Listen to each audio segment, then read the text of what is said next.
Merci beaucoup. Bonjour à chacun. C'est un honneur et un privilège de pouvoir apporter la parole de Dieu. Et mon thème ce matin, c'est l'humilité, la clé de la maturité. Donc c'est un thème qu'on a déjà vu, mais le Saint-Esprit m'a encouragé à le prendre de manière un petit peu différente. Et particulièrement au travers du verset qu'on a déjà vu en Philippiens 2:3, où Paul s'adresse en fait à l'église de Philippe, et où il va dire « Ne faites rien par ambition personnelle ni par vaine gloire, mais avec humilité. Au contraire, estimez les autres supérieurs à vous-même. » Ou une autre version. « Ne faites rien par esprit de rivalité ou par vaine gloire, mais que l'humilité vous fasse regarder les autres comme étant au-dessus de vous-même. » Et parfois, on peut penser que ce verset, moi j'ai pensé que ça voulait dire qu'en fait l'autre avait plus de valeur que moi et qu'effectivement, je devais me positionner en dessous de l'autre. Mais là, l'appel de Paul qu'il adresse, ce n'est pas un appel à l'effacement de soi, mais plutôt un appel à la maturité, à la croissance spirituelle, un appel à devenir suffisamment grand pour pouvoir porter les autres dans l'amour. Paul il parle ici d'une attitude de cœur, d'une attitude de service, lorsque je désire servir mon prochain. Et pour arriver à ça, il me faut arriver à la maturité. Parce que si on lit la suite du passage, il est dit que chacun de vous, au lieu de considérer ses propres intérêts, considère aussi ceux des autres et ayez en vous les sentiments qui étaient en Jésus-Christ. En fait, regarder l'autre comme supérieur à soi, c'est pas se mépriser. C'est se connaître, reconnaître sa valeur et être suffisamment mature pour considérer aussi celle de l'autre, sans parti pris ni par intérêt personnel. C'est d'être conscient de qui je suis, conscient de mes besoins, mais de choisir de faire passer les besoins avant les miens. Une image pour ça qui est très parlante, c'est les parents avec leurs enfants. Combien il y a de parents ici qui peuvent nous dire ce que ça veut dire de faire passer les besoins de ses enfants avant les siens? Et ça prend de la maturité. C'est pas les enfants qui prennent soin des parents, c'est les parents qui prennent soin des enfants. Pourquoi? Parce qu'un parent, c'est un adulte responsable, mature, capable d'être responsable de lui-même et des autres et d'un plus petit que lui. Mais pour se positionner comme ça, et dans le service, dans l'église, dans la vie, si en premier, je n'ai pas reçu l'amour dont j'ai besoin et l'identité en Christ, je risque d'aller chercher au travers de ce que je fais ou de ce que pensent les autres qui je suis. Si je n'ai pas reçu la grâce, l'amour et l'identité que le Père me donne, je risque de servir par besoin, par peur ou par culpabilité même. Et ça, ce n'est pas du vrai service. C'est essayer de se servir pour compenser quelque chose que finalement, je n'ai pas reçu. Alors qu'en fait, le vrai service, ça naît d'un cœur ancré dans l'amour du Père, conscient de qui il est, qui peut porter les autres, les rejoindre dans leurs besoins, mais sans se perdre. Et Jésus lui-même, en fait, il l'a rappelé quand les pharisiens sont venus lui poser plein de questions. Jésus, il a résumé toute la loi en 2 commandements. Vous les connaissez? N'hésitez pas. Tu aimeras ton Dieu exactement de tout ton cœur, de toute ton âme, de toute ta pensée, de toute ta force, et tu aimeras ton prochain comme toi-même. Et le mot-clé ici, c'est « comme toi-même ». Ça veut dire de manière égale, pas plus, pas moins. Parce que si j'aime l'autre plus que moi, c'est une forme d'idolâtrie. Hein. C'est Dieu qu'on a appelé à aimer au-dessus de tout. Et si je l'aime moins que moi, je risque d'être dans le mépris. Mais si je l'aime comme moi-même, alors je rentre dans une relation mature et équilibrée. Mais pour pouvoir aimer comme ça, il me faut d'abord que je puisse m'aimer moi de la bonne manière. Et cette bonne manière, on peut la recevoir que dans l'intimité avec le Père, en recevant son amour. C'est dans ce cœur à cœur que j'apprends à connaître Dieu et à m'aimer de manière juste, à aimer ce qu'il a créé concrètement, et ensuite à pouvoir aimer l'autre de manière équilibrée comme moi-même. La première étape, c'est donc Dieu, moi et les autres. Parce que l'amour du Père, c'est ce qui va donner l'identité. Hein. Vous connaissez, pas de père, pas de repère. Le Père, il nous ancre dans notre identité. Et c'est son amour qui me donne une manière saine de me voir, de m'aimer. Parce que quelqu'un qui ne s'aime pas, il ne va pas pouvoir aimer l'autre correctement. Et aimer Dieu, s'aimer soi-même et aimer l'autre, c'est un même élan d'amour en fait. Jésus va même dire que dans ces 2 commandements, il a résumé toute la loi. La loi, plus de 600 commandements que les pharisiens de l'époque, mais que les juifs encore aujourd'hui, qui ne sont pas messianiques, qui n'ont pas accepté Jésus, doivent encore respecter, accomplir pour pouvoir être justes devant Dieu. Mais Jésus, comme on l'a dit à la Sainte Seine tout à l'heure, il est venu accomplir toute la loi. Pour nous justifier, par amour, par obéissance, jusqu'à la mort, pour nous sauver, pour sauver l'humanité. Et puis c'est là qu'on va toucher vraiment au cœur même du message de Jésus. Parce qu'avant de partir, il va dire, Jésus, je vous donne un commandement nouveau, aimez-vous les uns les autres, comme je vous ai aimé. Il ne va plus dire, aime l'autre, ton prochain comme toi-même, mais comme je vous ai aimé. Puis là, on monte d'un cran. Parce que comment Jésus nous a aimés, à la suite du passage, il le dit, si on reprend le verset 5 à 8, c'est dit « Ayez en vous les sentiments qui étaient en Jésus-Christ, lequel existait en forme de Dieu, n'a point regardé comme une proie à arracher d'être égal à Dieu. » Alors si vous êtes comme moi, vous avez besoin de comprendre ce que ça veut dire. Ça veut dire que Jésus, il n'a pas essayé de s'accrocher ou de s'agripper à son statut divin, ni à son rôle de fils de Dieu dans son incarnation, mais au contraire, il a volontairement abandonné son statut et il s'est dépouillé lui-même afin d'accomplir la volonté du Père en devenant humain et en donnant sa vie pour servir. Jésus, il nous a aimés en venant servir puis en donnant sa vie, sans garder à sa condition divine et puis sans chercher ses propres intérêts. Mais il a accepté de descendre pour nous élever. Et pourquoi ? Parce que, il savait qui il était, et puis il savait ce qu'il portait. Et il connaissait le fruit que son service allait produire. Et Dieu, dans sa bonté, il ne l'a pas laissé là. La preuve, c'est que Dieu l'a élevé au-dessus de tout, et aujourd'hui, il est à la droite du Père.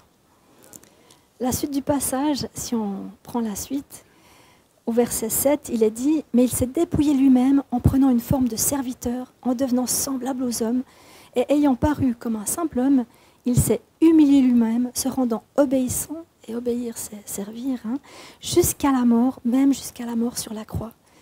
C'est pourquoi Dieu l'a souverainement élevé et lui a donné le nom qui est au-dessus de tout nom, afin que au nom de Jésus, tout genou fléchisse dans les cieux, sur la terre, sous la terre, et que toute langue confesse que Jésus-Christ est Seigneur à la gloire de Dieu le Père. Amen. Amen. Ça, c'est la manière que Jésus nous a aimés. Il nous a aimés en portant une responsabilité, une mission, avec humilité. Et Jésus, en fait, il ne l'a pas fait pour être élevé, mais Dieu l'a élevé parce que le service humble va toujours produire la gloire. Et laisse-moi te dire que Dieu ne va jamais te demander d'abandonner quelque chose ou de te donner sans qu'il y ait ensuite une récolte abondante de vie et de gloire.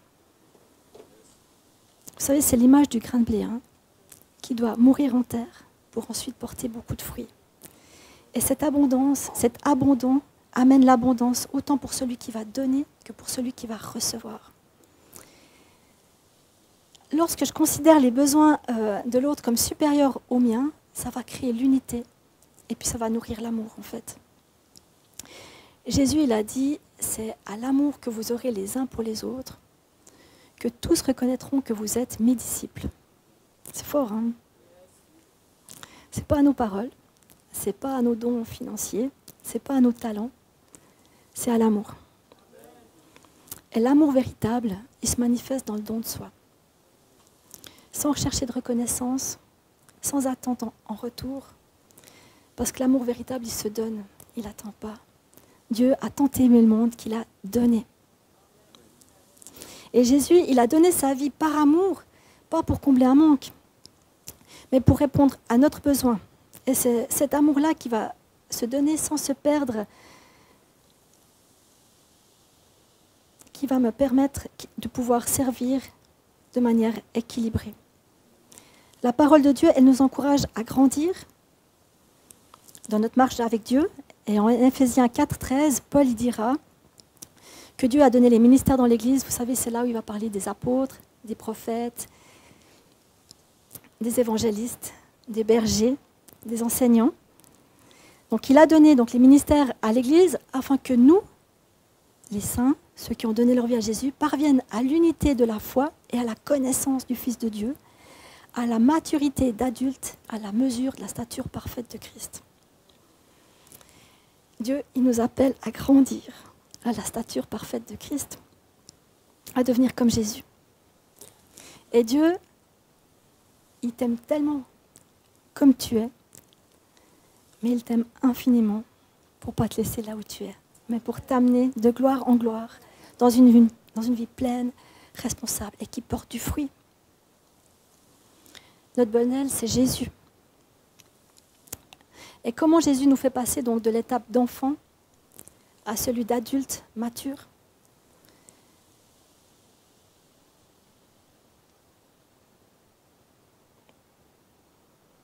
D'abord, il nous adopte comme fils et filles. Et ça, c'est la première étape, c'est crucial. On est d'abord des enfants. Dieu va nous porter, il va nous soigner, il va prendre soin des besoins qui n'ont pas été comblés. Et c'est important, et c'est crucial de passer par cette étape-là. Et c'est cette étape de Dieu, moi, et ensuite les autres. Je reçois de Dieu, je me laisse guérir, je me laisse remplir. Et ensuite, je peux donner. Parce qu'en fait, je ne vais pas pouvoir donner ce que je n'ai jamais reçu. Et c'est seulement une fois que j'ai reçu, que je suis entier, je peux passer à l'étape de Dieu, les autres et moi. Et pour ça, on doit aller puiser à la bonne source, vers Dieu en premier, et pour tout. Pas les hommes, pas les circonstances, mais Dieu en premier, et pour tout. David disait, « Ce que je désire ardemment, c'est d'habiter la maison de l'Éternel, c'est de contempler sa magnificence. » C'est dans le lieu secret, dans l'intimité avec le Père, que je vais recevoir l'amour, l'identité et la sagesse qui vont me faire grandir.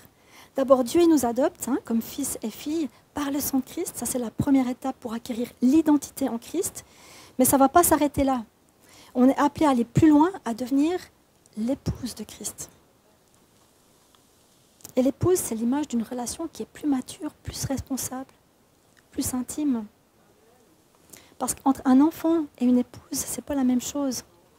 L'épouse, elle connaît le cœur de son bien-aimé. Elle est plus proche de lui. Elle est engagée, elle est responsable. Et en Éphésiens 5, 26, Paul va nous dire comment Christ nous fait passer à l'étape d'épouse. Il est dit, mais juste avant, en fait, il parle au mari en comparant à un mari, aimez vos femmes comme Christ a aimé l'Église, en Éphésiens 5, 26. Il s'est livré lui-même pour elle, afin de la sanctifier par la parole, après l'avoir purifiée par le baptême d'eau.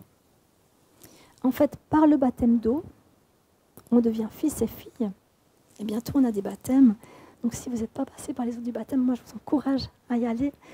Parce que c'est une officialisation de notre appartenance. C'est montrer au monde visible et invisible qui on choisit de suivre et à qui on appartient. Et Dieu vient déverser aussi l'attestation en disant « Voici ma fille, mon fils bien-aimé, en qui j'ai mis toute mon affection. » Donc c'est important, le baptême. Et ensuite, c'est par l'observation de la parole que Dieu, qu'on va être sanctifié, qu'on va grandir. C'est par la sanctification par la parole. Et c'est l'obéissance à sa parole qui va nous conduire à la maturité. Parce que ce n'est pas parce que ça fait 20 ans qu'on vient dans une église qu'on est mature. Il y a des jeunes convertis qui ont 2-3 ans de vie chrétienne qui sont des fois bien plus matures que certaines personnes qui fréquentent les églises depuis bien longtemps, mais qui n'obéissent pas. Et c'est dans cette dynamique que l'humilité, elle prend tout son sens. Que grandir en Christ, ça prend de l'humilité. Parce que suivre la parole de Dieu va te demander d'être prêt à être remis en question sur ce que tu penses, sur ce que tu vis. Et ça prend de l'humilité pour ça. Ça prend de l'humilité de dire à Dieu, je veux te suivre et ta volonté, pas la mienne. Un jour, dans un partage à la base, il y a une question qui est venue, qui était fort intéressante, qui était, mais pourquoi certaines personnes donnent leur vie à Jésus et puis d'autres pas? pourquoi certains se convertissent, puis d'autres pas. Puis l'Esprit de Dieu nous a montré quelque chose d'assez intéressant. C'est que le point commun entre toutes les personnes qui ont donné leur vie à Jésus, c'est l'humilité. La parole de Dieu, elle dit « Dieu résiste aux orgueilleux, mais fait grâce aux humbles ». Vous savez, le mot humilité, il vient du mot humus, la terre, le sol, comme le mot homme, dont la racine est aussi humus, qui vient de la poussière. Et c'est quand je réalise que je ne suis que poussière, que je prends conscience du besoin de mon Créateur. Et c'est dans un cœur ouvert à cette réalité-là que Dieu il peut venir déverser des torrents d'amour et que la relation prend vie avec lui. Mais l'opposé de l'humilité, vous savez ce que c'est? C'est l'orgueil. L'orgueil, frères et sœurs, c'est souvent tellement subtil.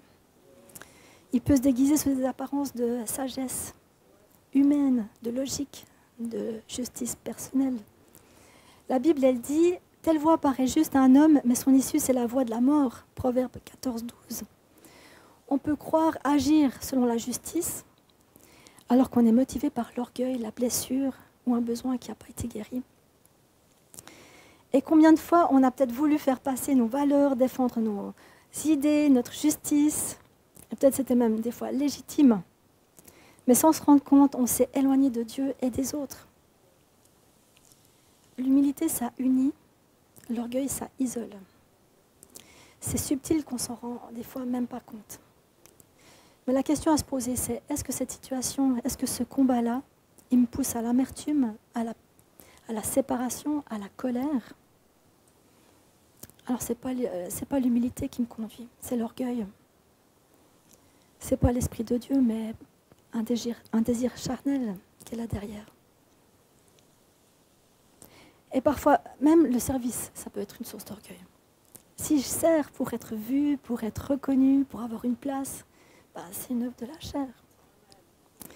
Mais si je sers parce que j'aime, parce que je veux bénir, alors là, je vais marcher dans une vraie humilité. Dans la maison du Père, tu es déjà quelqu'un. Tu n'as rien à prouver. Tu es aimé, tu es reconnu et tu es adopté. Le service, ce n'est pas du tout un moyen d'exister, mais c'est une expression de l'amour que j'ai reçu. Je ne sers pas pour être aimé, mais je sers parce que je suis aimé. Et c'est une conséquence directe de l'amour que j'ai reçu de Dieu. Mais pour faire la différence, parfois, on a besoin de demander à Dieu de sonder nos cœurs. Parce que l'ennemi, il est subtil, vous savez. Lui, il a quelques années d'avance sur nous. Et il sait comment distiller l'orgueil dans les cœurs. Il sait comment faire. Parce qu'il va venir, vous savez, avec une arme toute discrète, mais ultra puissante. Oui, Manu, c'est exactement ça. C'est l'offense. L'offense, ça commence tout petit, vous savez, avec des petites pointes de susceptibilité. Tiens, pourquoi il m'a dit ça? Pourquoi il me regarde comme ça? Pour qui il se prend? Et puis petit à petit, c'est l'offense qui va venir s'infiltrer. Et puis l'orgueil va prendre place dans le cœur. Et puis on va se mettre au-dessus de l'autre. On va plus se positionner en dessous. Ou de le voir de manière supérieure. On va plutôt l'écraser. Et on va s'éloigner de Dieu, inévitablement. Mais un cœur humble, il va oser demander comme David, « Sonde-moi, ô Dieu, et connais mon cœur. Éprouve-moi et connais mes pensées. Regarde si je suis sur une mauvaise voie et conduis-moi sur la voie de l'éternité. » Et ça, c'est une prière qu'il nous faut faire régulièrement. Parce que les épreuves de la vie, c'est des défis et l'offense va révéler notre cœur. Il va révéler ce qu'on a laissé entrer dans notre cœur. Et c'est à nous de veiller sur notre cœur. Parce que l'orgueil, il peut se cacher même derrière des apparences d'humilité. Et on a besoin de discerner les fausses apparences. Et la fausse humilité qui masque des fois un orgueil bien caché, ou de l'affirmation de soi qu'on peut des fois confondre avec de l'arrogance. L'humilité, ce n'est pas la timidité, soit disant passant, qui est un esprit qui nous pousse à l'orgueil, si jamais. Dieu nous a donné un esprit de force, d'amour et de sagesse, n'est-ce pas? Donc, chasser l'esprit de timidité. Ou peut-être encore un côté réservé, à l'image, vous savez, du vaudois, qui peut paraître réservé, qui n'est ni pour ni contre, bien au contraire, qui ne dit pas forcément ce qu'il pense, mais qui n'en pense pas moins. Mais oui, il peut y avoir des vraies pensées d'orgueil et d'arrogance.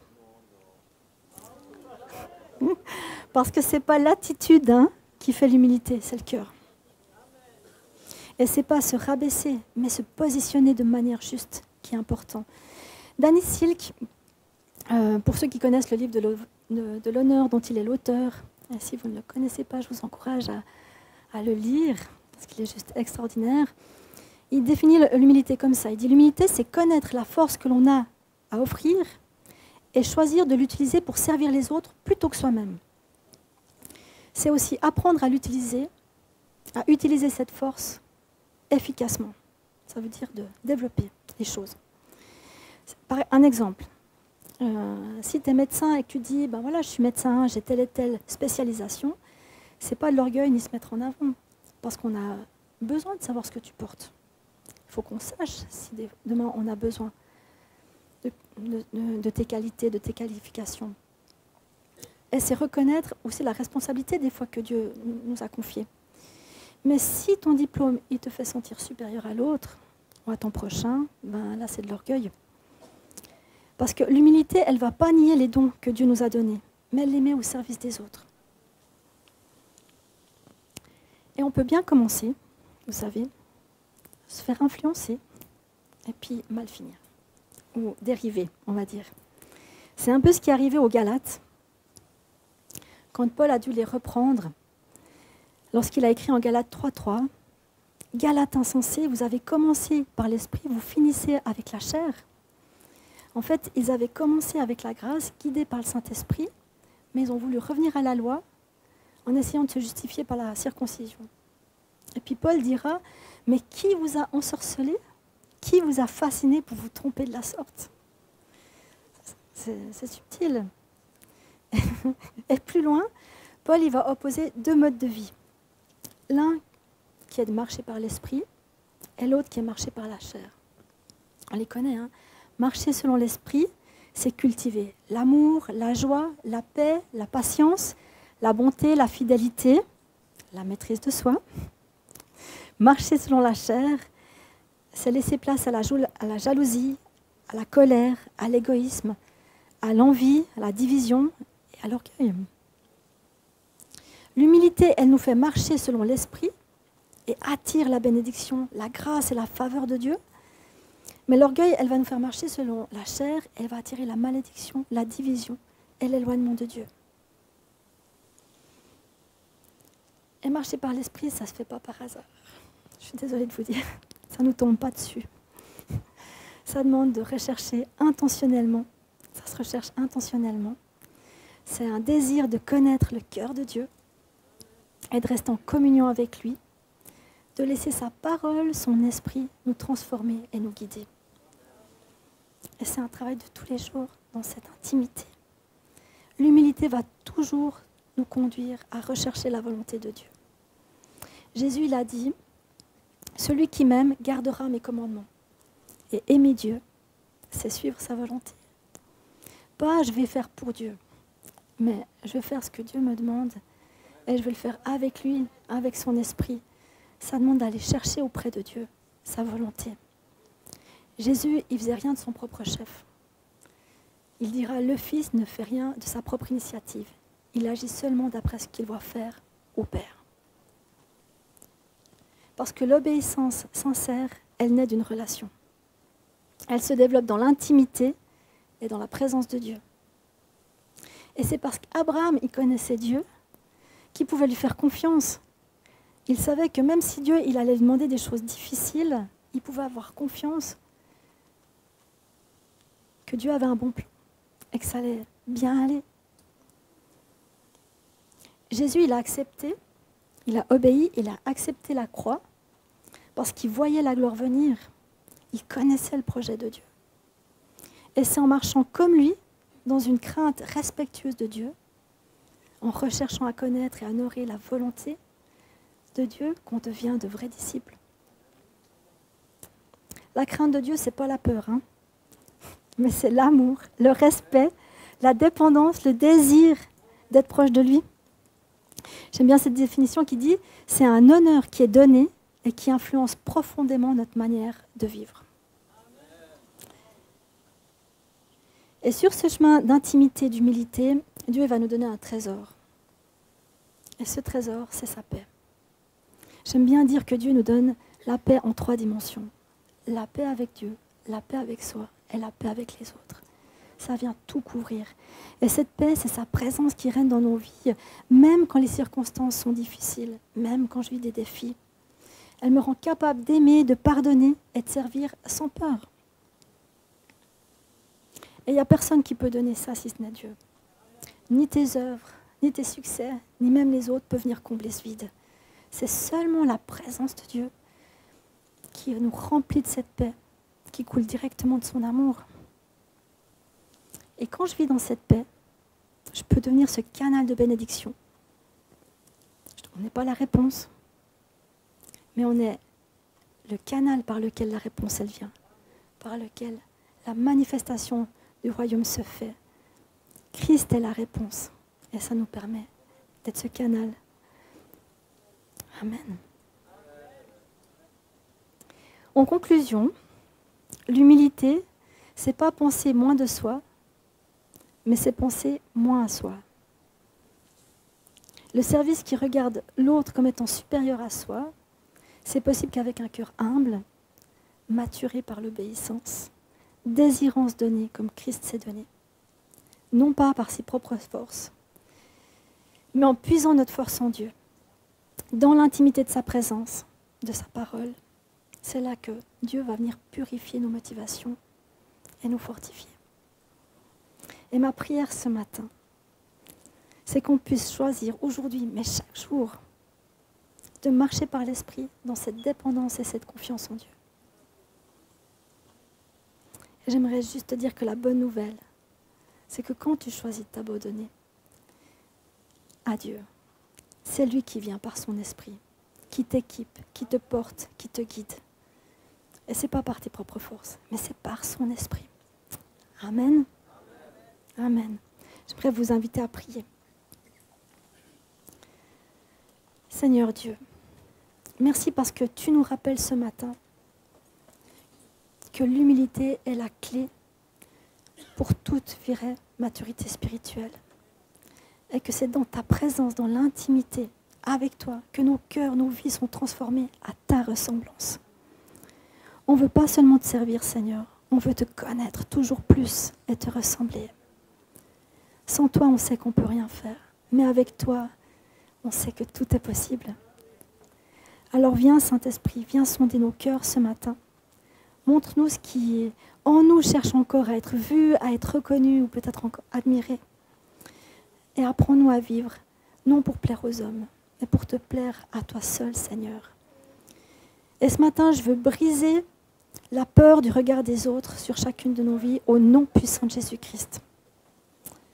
Parce qu'on veut te remettre nos cœurs, Seigneur, nos pensées, nos projets, nos vies. Et on s'attend à toi pour nous apprendre à marcher dans l'amour, dans la paix, dans l'humilité, chaque jour. Et que nos temps d'intimité, Seigneur, de cœur à cœur avec toi, soient notre priorité.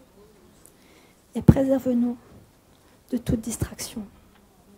On a besoin de toi, Saint-Esprit. Alors oui, remplis-nous encore et encore jusqu'à débordement.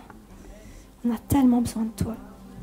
Et fais de nous des témoins de l'amour de Dieu, là où tu nous places, dans nos familles, à l'église, partout. On veut s'attendre à toi, en toutes choses, dans le nom puissant de Jésus-Christ. Amen. Amen.